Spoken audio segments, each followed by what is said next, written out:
This is my 2024 Mustang GT. I've had it for about 8 months now. I just crossed 10,000 miles on the car. It is my daily driver. I'm going to be giving you guys my 10,000 mile first impressions, things I like and what I dislike about it, and things I've noticed about the car. And just to note, I did have a 2019 Mustang GT as well, and I'm going to tell you guys if it was worth the upgrade to this one. One of the biggest upgrades that made me purchase this car, it's a huge upgrade from the last generation, is the interior, so I'll show you guys that right now. Here is the interior. I got the Mustang GT Premium 401A package, so it comes with a single screen right here. It has the leather stitching, the leather seats, heated and cooled. It also comes with the steering wheel with the perforated leather, which is a really nice touch. I had to go with the red seats.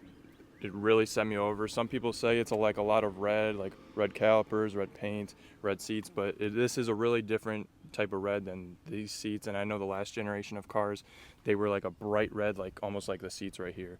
And also the red seat belts are a really nice touch. Like I was saying, the steering wheel with the 401A package has this perforated leather right here. If you just get the premium, it doesn't come with this leather right here, but I think this is a really nice touch. I really like the steering wheel in general. The flat bottom it comes with, it's a lot smaller. Also this huge screen, I don't exactly know how big it is. I think it's like 12.8 inches or 14, I don't know, but I did put a matte screen protector on here. If the base models, if you get the base model, it comes with a split screen. It just cuts this part out, but to be honest, if you get the premium, it's one big screen, which it looks really nice. I think it looks a little bit better, but there's literally nothing right here at all. There's nothing there, which is kind of dumb. I don't know why Ford would do that. It's just one big screen instead of two split, and there's literally just nothing in the middle here. It doesn't even light up or anything.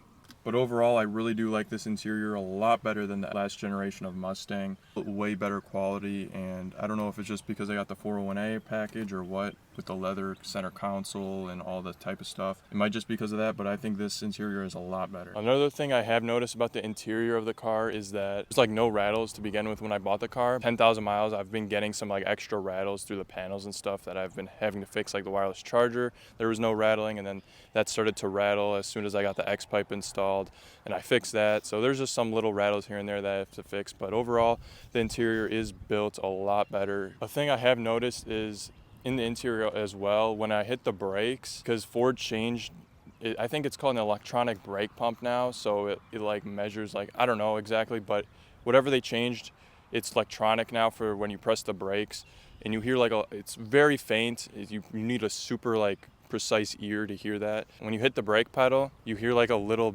beeping noise, and it's kind of annoying, but you just turn the music up or turn the exhaust mode to track, because this one does have active exhaust on it, and you don't hear it anymore. But that's just kind of something I've noticed within the 10,000 miles. A lot of people are like, oh, I hate the rear ends of these S650s, but personally, I like them a lot more than the previous generation, the S550s. I did get the spoiler delete option on this car, but I added this Dark Horse non-performance pack spoiler. Some guy was selling it in a Mustang form, so I jumped on it because I think this, if you buy it from Ford, it's like $3,000. This guy was selling it for like a third of the price, so I ended up buying that.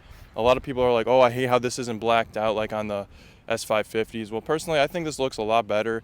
Like it's way more modern. I love the modern look of cars, and I think it just looks phenomenally better.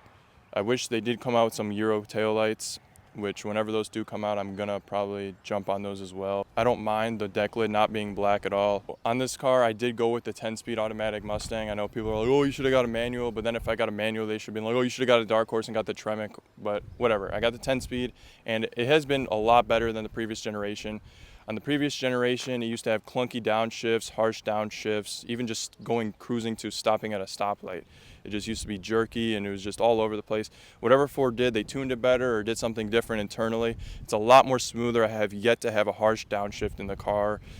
But the thing I have noticed is, like, if I'm going up a hill or just cruising for a long period of time, the car will start to like lug. I don't know if it's because I have the 315 gears in the back, but if I'm going up a hill, I'll have to give it a decent amount of gas for it to drop a gear and go up the hill at a reasonable amount of speed, because sometimes if I'm going up a hill, it feels like it's like slowing down too much because it's in the wrong gear. But other than that, I haven't had any problems with the 10-speed, and I think it's a phenomenal transmission. Or I think with the 10 speeds, you really just have to give it a bunch of gas. The 10 speeds love when you give it a bunch of gas, and they hate when you're light on the throttle. And plus, the 10 speeds are just really sensitive, and dramatic. So like I said, you just have to give it a bunch of gas and the 10-speed will love you. A thing I have noticed is that the steering response is a little bit better in the 2024 Mustangs. It still isn't the best. It's still not the best track car like a Camaro. I'm sure the Camaro is still on top. I think it's actually been like proven that it still is, but the steering is a little bit better. Obviously it's not stock anymore. I did put Steeda suspension on here. I put Steeda shocks and struts on the car and lowering springs. I did camber plates, so all that type of stuff. Obviously that changes the feel of the steering and the suspension, obviously, so I can't say too much about it because it's not stock anymore. When it was stock for the few thousand miles I had it, I did notice it was a little bit more responsive in turns and stuff, but I'm trying to make this to like a decent track car that can handle corners and stuff. That's the goal. I'm going to add more suspension goodies, and eventually I'm going to switch out the lowering springs and get some higher rate ones and add some like supports under the car as well, but that's for a future video I'll do.